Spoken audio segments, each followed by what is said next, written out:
À quoi sert le gesso? Eh bien, vous devez apprêter votre support, ici une toile, pour bien la protéger. Cela crée une couche étanche entre l'huile et le coton. Ça permet l'adhésion de la peinture et dans la réalisation des peintures réalistes, ça permet d'obtenir une surface lisse et plus harmonieuse. Le gesso que je préfère est la marque Liquitex. Premièrement parce qu'il ne fait pas de grumeaux avec le temps. J'ai essayé d'autres marques bon marché et je suis revenue à Liquitex surtout pour cette raison. C'est vraiment désagréable d'appliquer son gesso et de devoir constamment enlever les grumeaux. De plus, il s'applique beaucoup mieux. Les toiles qu'on achète en magasin sont pré-apprêtées en usine et habituellement enduites d'une à deux couches de gesso.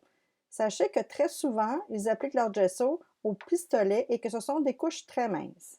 Si vous achetez des toiles bon marché, raison de plus d'ajouter des couches de gesso.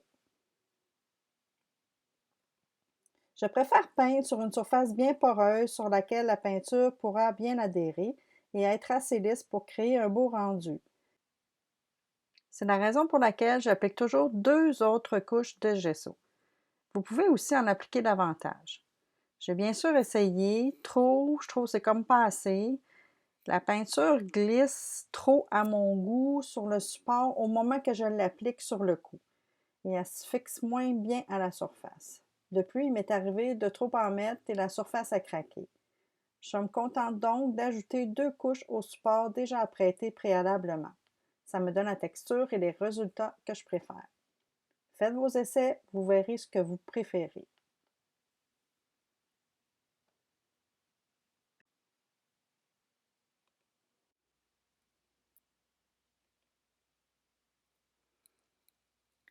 À l'achat, si votre support présente des petites aspérités, poncez légèrement votre support avant de débuter, puis essuyez avec un linge humide et non pelucheux.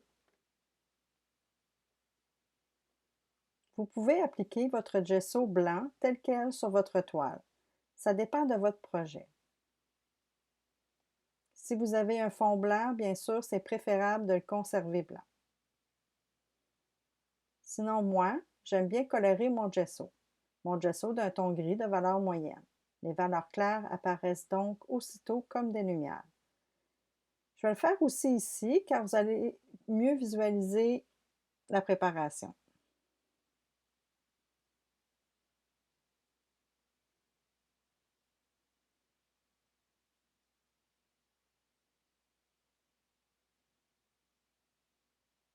Pour colorer mon gesso, je mélange un peu de peinture acrylique, pas à l'huile, c'est bien important. Je mélange la peinture acrylique directement dans mon gesso. Faites-le dans un récipient propre de plastique que vous pouvez refermer. Si votre récipient ferme bien, vous pourrez vous en faire d'avance. Allez-y avec un peu de couleur à la fois.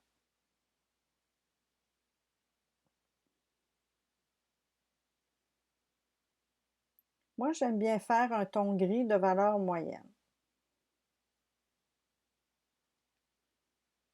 Après avoir mis votre peinture acrylique dans votre gesso, mélangez bien le tout et vérifiez votre valeur moyenne à l'aide de la charte des valeurs. Pour ceux qui se sont abonnés sur mon site, vous pouvez utiliser celle que je vous ai remise.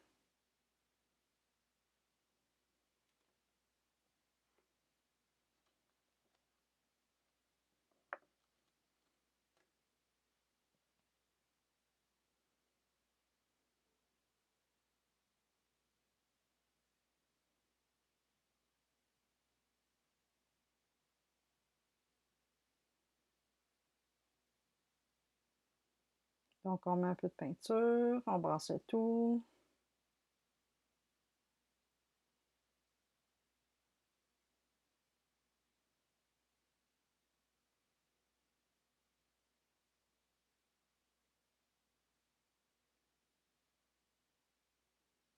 Mélangez bien comme il faut pour vous assurer que la couleur soit uniforme.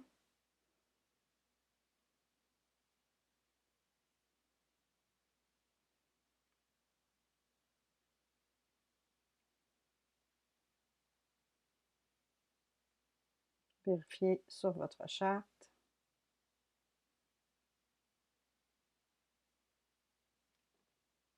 Lorsque vous avez la bonne couleur, pour l'application, vous pouvez le faire au rouleau, à la spatule ou au pinceau. Moi, je préfère au pinceau et je l'applique en diagonale. Pas besoin de payer une fortune votre pinceau. Privilégiez un comme celui-ci, c'est-à-dire avec un bout mince, très plat et souple. Les plus épais laissent des traces de lignes très désagréables, surtout en peinture réaliste. Donc, je l'applique en diagonale car les coups de pinceau paraissent moins et cela remplit bien toutes les petites alvéoles de la toile.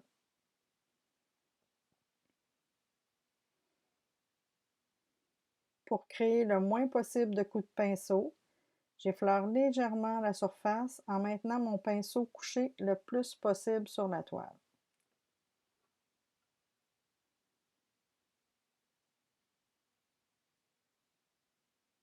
Je fais une partie à la fois et je descends au fur et à mesure. Le gesso sèche durant l'application et vous ne pourrez peut-être pas revenir sur la partie du début. Alors faites-la bien dès le départ.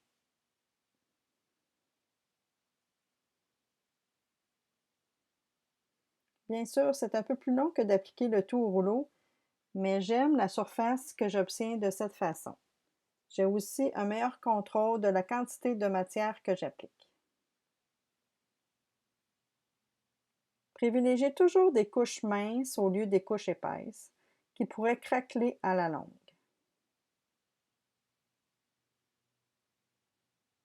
Bien sûr, vous pouvez aussi prendre un pinceau plus large. Moi, j'ai moins aimé.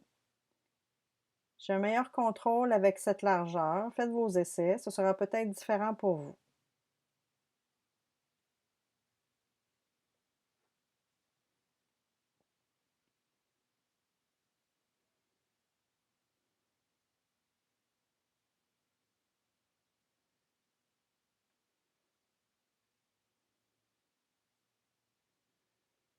Complétez ainsi bien toute la surface,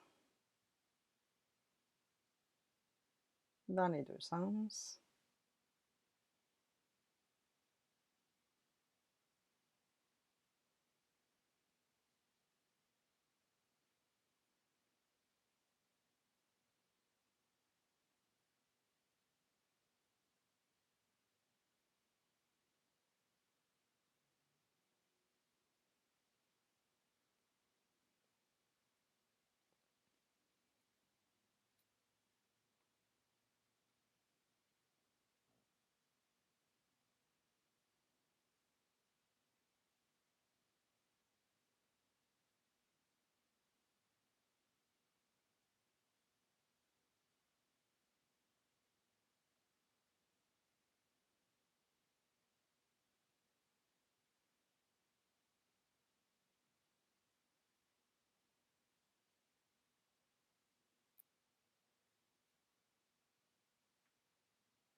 Lorsque vous avez terminé de peindre la surface, bougez la toile dans tous les sens. Vous allez pouvoir voir les imperfections et les corriger en passant légèrement comme ceci votre pinceau.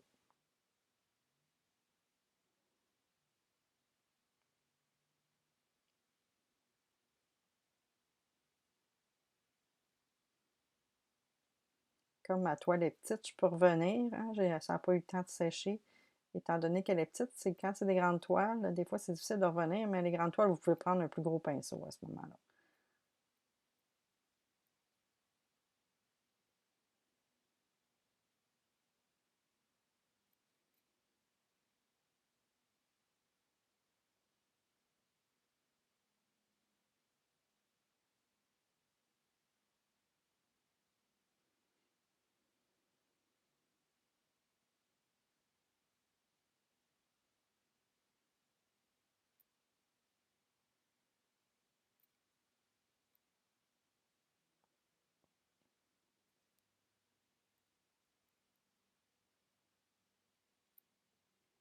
Peignez aussi les côtés avec du gesso si vous songez à y mettre de la peinture. Si c'est purement une question esthétique, Appliquez seulement de la peinture acrylique de la même couleur sur les côtés, car c'est beaucoup moins cher. Ensuite, laissez sécher complètement votre support au moins 1 heure avant d'appliquer l'autre couche.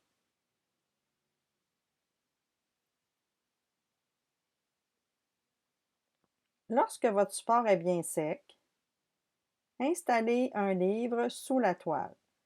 Ici, j'ai tout simplement utilisé mon agenda. Il a la même épaisseur que la toile. Ce livre permet de garder la toile tendue au moment de poncer. Poncez ensuite très légèrement toute la toile en faisant des mouvements circulaires. J'aime bien ce bloc à poncer utilisé pour le gyps. Déplacez le livre au besoin et poursuivez. Lorsque vous sentez que la surface est assez lisse, nettoyez avec un linge doux, humide et non pelucheux.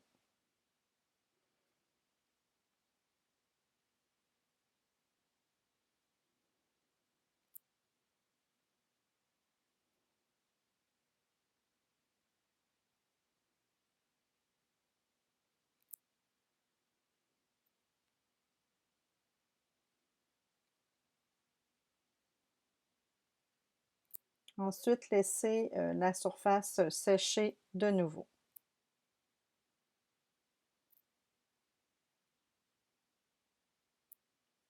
Lorsque votre support est à nouveau bien sec, appliquez une deuxième couche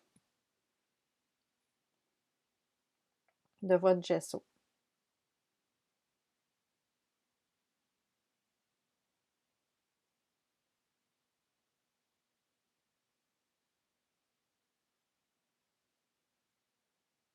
Vous allez déjà constater que la surface est beaucoup plus lisse et le pinceau glisse mieux aussi.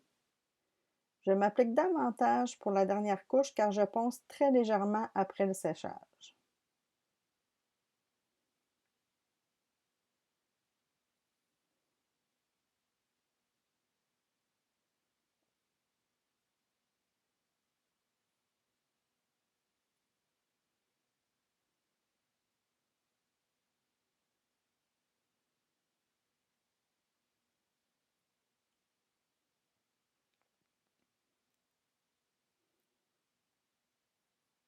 Donc, dans le fond, c'est la même procédure qu'au début, que la première couche. Vous y allez en diagonale dans les deux sens. Le pinceau bien à plat.